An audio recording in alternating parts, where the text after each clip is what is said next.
নমস্কাৰ, আজি মই আপোনালোকৰ ওচৰত বনাবলৈ ওলাইছোঁ বুন্দি ৰাইতা। আৰু ইয়াৰ কাৰণে লাগিব দৈ এটা বাতি, অলপ তিয়হ কাটি লোৱা, জলকীয়া আৰু বুন্দি। প্ৰথমতে দৈখিনি লোৱা হ'ল আৰু ইয়াতে আমি ঢালি দিম সৰু সৰুকৈ কাটি লোৱা তিয়হ অলপমান। আপুনি যিমানখিনি ভাল পায় সিমানখিনি আপুনি ল'ব পাৰে। আৰু তাৰ লগতে ঢালি দিম ইয়াতে কেইটামান জলকীয়া কাটি লোৱা।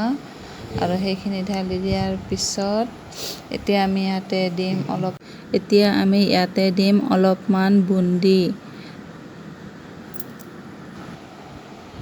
আৰু বুন্দিখিনি দিয়াৰ পিছত এইখিনি অলপমান মিক্স কৰি ল'ম। আৰু যেতিয়া ভালকৈ মিক্স কৰা হ'ব তাতে আমি দিম এচামুচ চেনি।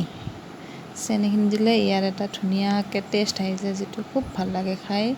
তো আমি ইয়াতে চেনি দিলোঁ আৰু চেনিখিনি দি লোৱাৰ পিছত দিব লাগিব।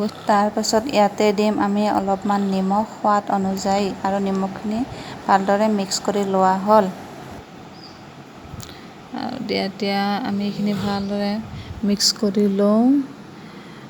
গতিকে আপুনি এইখনেৰে নহ'লে এনেকুৱা এখনেৰেও ভালকৈ মিক্স কৰি ল'ব লাগিব, যাতে চেনিখিনি ভালদৰে দৈখিনিৰ লগত মিক্স হৈ যায়। আৰু এতিয়া ভালকৈ মিক্স কৰি লোৱা হ'ল। আৰু আমি ইয়াতে দিম ব্লেক চল্ট। ব্লেক চল্টটো আপুনি ভালকৈ মিক্স কৰি লওক। তাকো যদি ভাবিছে যে অলপমান কম পৰিছে তেতিয়াহ'লে আৰু অলপমান আপুনি দিব পাৰে সোৱাদ অনুযায়ী। আৰু মই দি ভালকৈ মিক্স কৰি ল'লোঁ। আৰু এইটো হৈ গ'ল আপোনাৰ ready to serve boondi raita. আশা কৰোঁ আপোনালোকে ভিডিঅ'টো চাই ভাল পালে।